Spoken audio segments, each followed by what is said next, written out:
Hello, Slicey Dicers. This is Brian with another knife review for you. Today we have the Spyderco Salt 2 Wharncliffe. The two, very easy to tell by these green scales.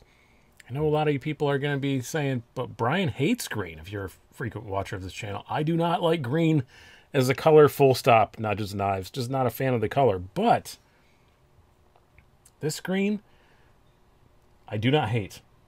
I do not hate it. I think maybe because I'm a car guy and it's kind of Lamborghini green. It really looks very Lambo green.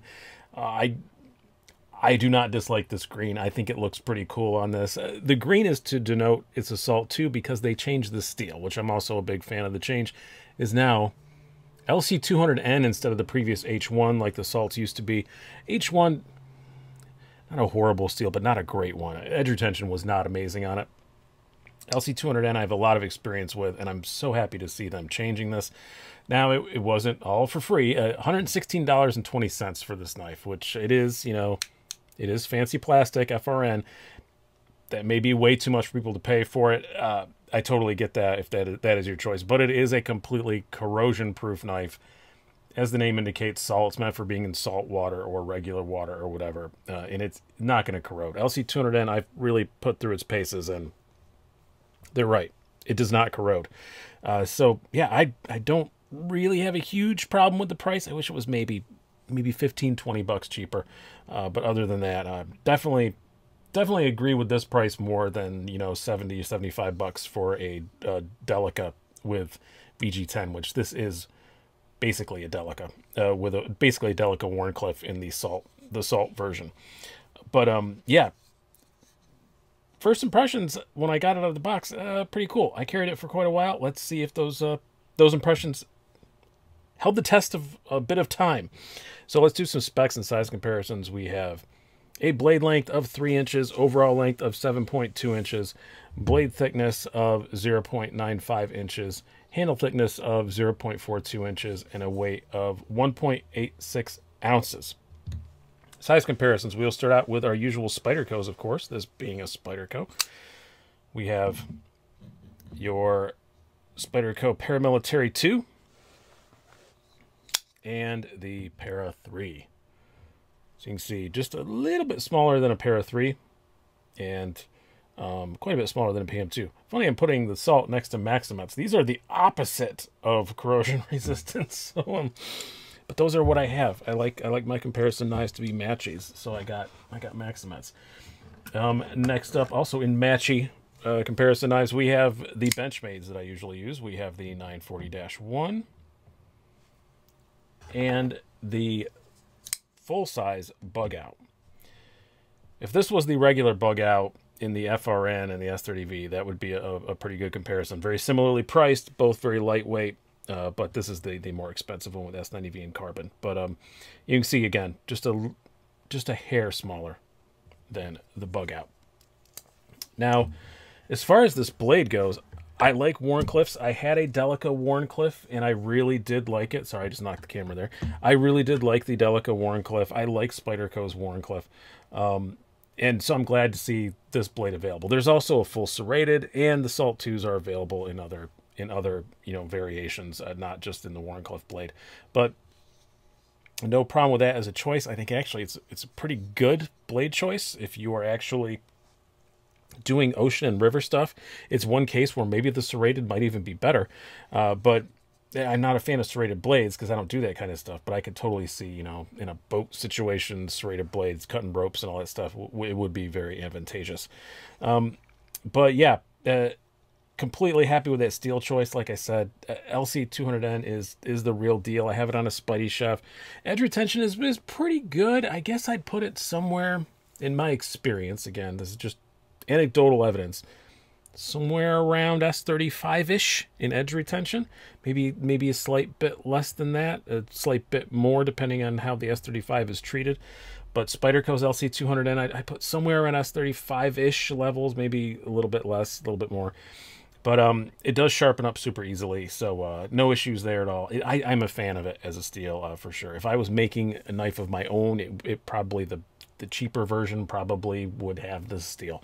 I'm that big of a fan of it. A little thick behind the edge, 22 thousandths. it's the usual Spyderco with the full flat grind, but very thin blade stock. It still slices extremely well. No worries there. And the same kind of thing you get in a whole lot of Delica variations. Very dainty tip on it, so do keep that in mind. That's one thing that might knock it down a peg for boat stuff, but if you're, gutting a fish or something, you're going to appreciate that. But if you're doing harder core dive type stuff, you might prefer something with a bit more of a tip on it. I don't dive though. I'm terrified of the ocean. Why am I talking? I'm just talking out my butthole here. I don't know why I'm giving dive advice. So yeah, but that's my theory. Anyway, so we're sticking with it. As far as ergonomics go, again, pretty much a Delica handle. So it is extremely comfortable. No problems there. I can feel the pocket clip a little bit, just like I can on all Delica type variants, but not enough to be annoying at all. It's completely fine, and it looks snazzy with that black clip. I didn't mention that at the top. The black clip and the black hardware. I like it looks good with the green. It makes that green work. But yeah, very comfortable. No issues there whatsoever. As far as how it carries, again, mostly like a Delica, except for the fact that obviously it's a little taller with that Wharncliffe blade. If you had a more Delica shaped, drop point blade, it would probably, cut off about here. So there's that. Spyderco is smart enough to make sure that their pocket clip lands on a logo so it doesn't shred your pockets. It is not deep carry whatsoever, easy to get your hand by. But yeah, if you're trying to carry this around and be discreet or whatever, yeah, that is not discreet. It is bright green and a significant amount of it sticking out. So yeah, it does carry very high. I know I often get on Spyderco for their pocket clip placement, but this one has the integrated lanyard hole. I kind of get it, but in this particular color, that's a lot. If you want to buy this for a discreet EDC, probably not your choice. But I don't think many people would be getting the salt version for that kind of purpose anyway. But there's that. As far as the action goes, again, it's just like a lot of your Delica or Delica, Endura. What's the one between them? The action's like that. It flicks out. You can Spidey flick it. They're not the easiest ones to Spidey flick. It's just a simple back lock. But yeah, let's see if I can do it under the camera. I'm not even going to try again. You can, but it takes a lot of effort. Back lock tension's pretty good. It does kind of drop, once you release it. But it's just a simple back lock. It's not going to be fidgety, but the lockup is very solid. No issues there. So what are my conclusions? Maybe a bit expensive, but the LC200N is a good to go steel. I'm very happy to see that. I really like the contrast of the black and the green. I can't believe I keep saying I like green, but I like this one. But I do think it's going to be polarizing.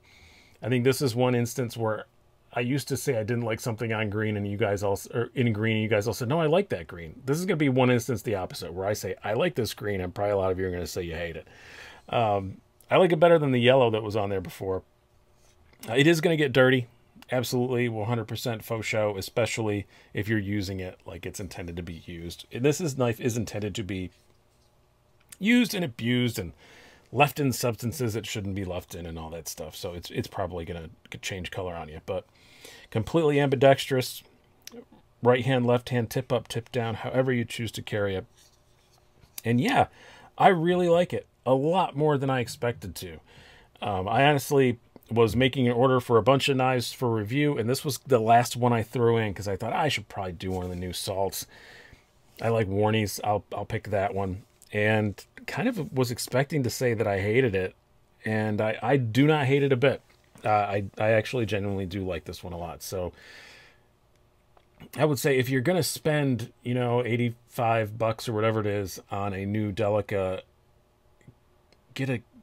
spend the extra and get a salt too instead, which makes no sense. I understand it's mental gymnastics because I'm saying that the Delica at $85 of VG10 is overpriced, where I'm saying this one is still overpriced, but not by as much. I hope that makes some sort of sense. That's all I try and do in these videos, is just at the end of the day, make some sort of sense. Sometimes I win, sometimes I lose. But I hope you guys have enjoyed this. This is a pretty cool knife. Not bad at all. I've been Brian. Have a good one.